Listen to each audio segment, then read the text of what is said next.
Hey y'all, and welcome to another Watch Cheryl Scrap. Today I'm going to be combining a selfie along with a collab with Studio Basic and Amanda Yee Designs at Sweet Shop Designs, and I'll leave those links in the description box below. Right now I am using the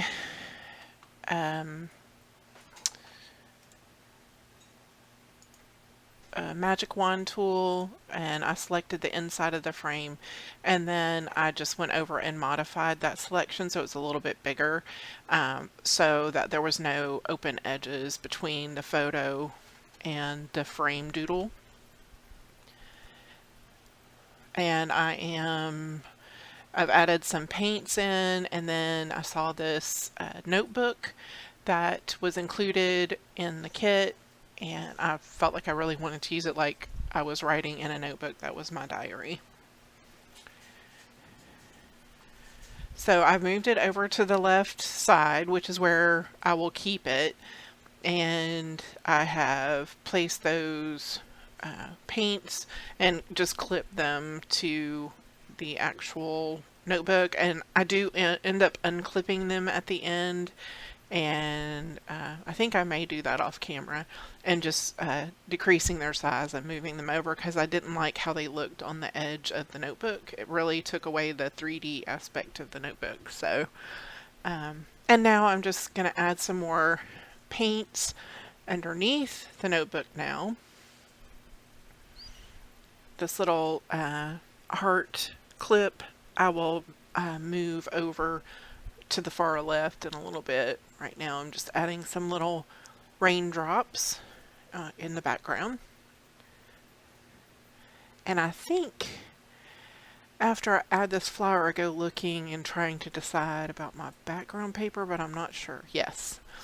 And I end up going with this just plain white background that has a lot of texture to it.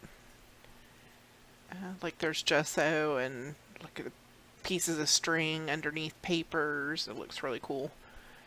So I like the texture of that, and then I'll end up building lots of paints and stamps on top of that.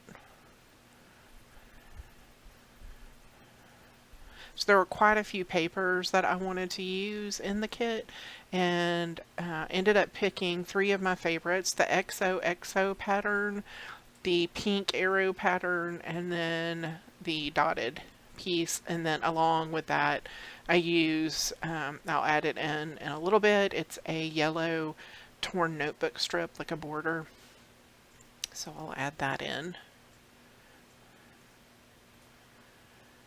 Now usually at the end of my videos I go straight to a close-up shot of my layout, but in this particular video, just a few minutes, I'll slow it down from this very sped up process and talk you through my custom shadows.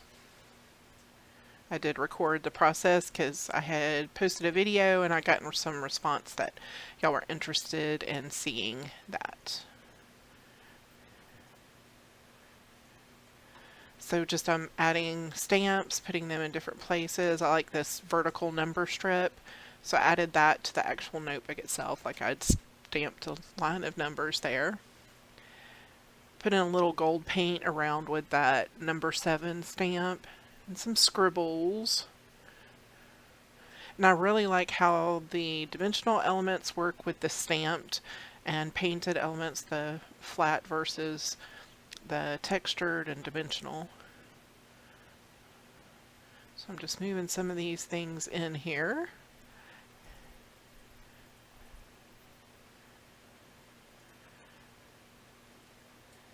And I believe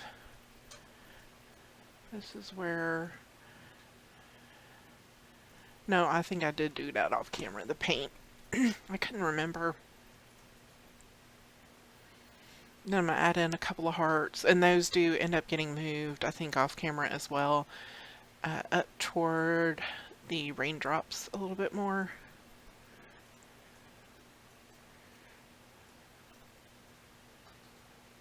And I do add some paint splatters, black paint splatters on the edges of the white paper as well.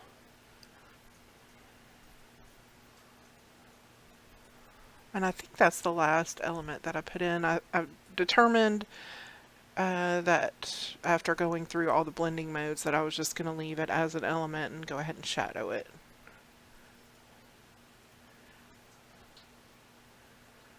And then I'm just doing some final movements here. And I think I end up leaving it just as it was.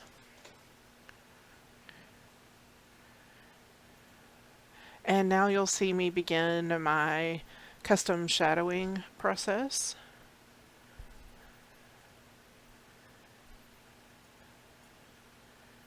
So right now I've gone to one of the bottom layers and I'm just moving.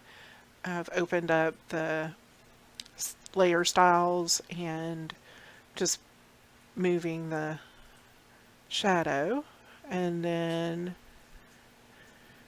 copying that layer style onto the other pieces on that side. And then in Photoshop Creative Cloud, it's super easy to separate your shadow. You just right click on that little effects icon on the right and choose create layer and it makes that drop shadow for you. And then I am using the paper warping action that you can find on my website. And just really quickly playing with that. Then I do reduce the opacity on those shadows just a tad.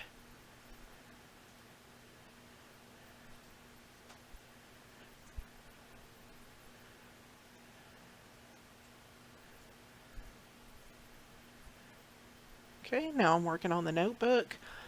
I've separated that shadow and now I've gone up. Once I clicked the corner of the new drop shadow, it opens up a box along the top and I'm just choosing to warp the shadows, just a little icon up there.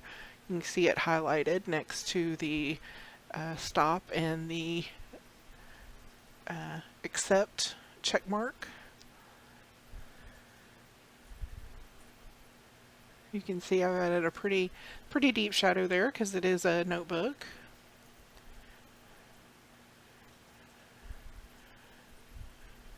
And I'm just adding a little bit more at the top there.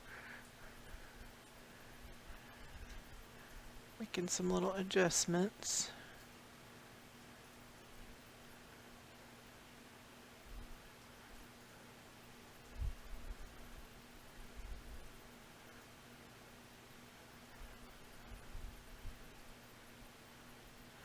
And now I'm just using the paper warping on that heart. And then for this flower, I actually, once I separate, I use the smudge tool and decrease the size of it. It's just a soft brush. And go in and just push with my tool so that the shadow kind of moves in next to the flower so it just looks like the edges are lifted up and not the center. And it's really just a subtle change that I notice, especially when they're printed. Okay, I'm going to do the string shadow now. Again, I've separated and I'm using the warp tool that I picked up at the top. And you just are going to pull those anchor points until you like how that looks. So just think about a bow that you placed on a present or a piece of paper and how the shadows are going to differ.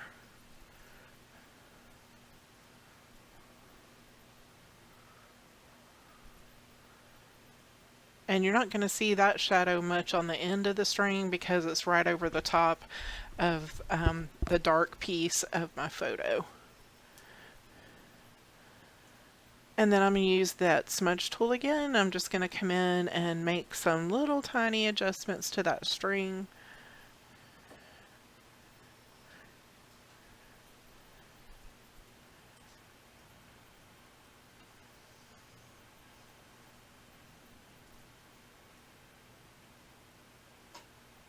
And usually on any kind of banner, word art, anything, that's when I'll just separate the shadow, and I'll use that paper warping action. And basically what that does is it kind of looks like the paper is rippled a little bit. So like if you had applied an adhesive and put it down, it may sink into the paper a little bit, causing it to warp slightly.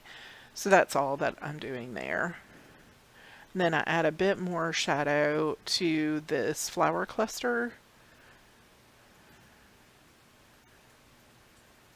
Not too much, I just want the little edges to pop up a little bit. I'm adding a little paper warping on those stars up at the top.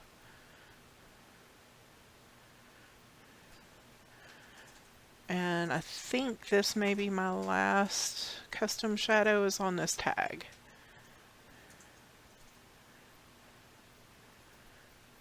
So again, just using the warping and pulling in and out.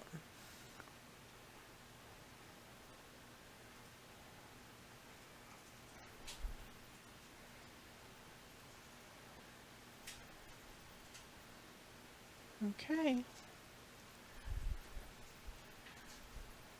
I think that's the final bit. And you'll see the completed layout here with the custom shadows, and I did do my journaling off camera. I hope the custom shadows help you, and I will see you in the next video. Bye.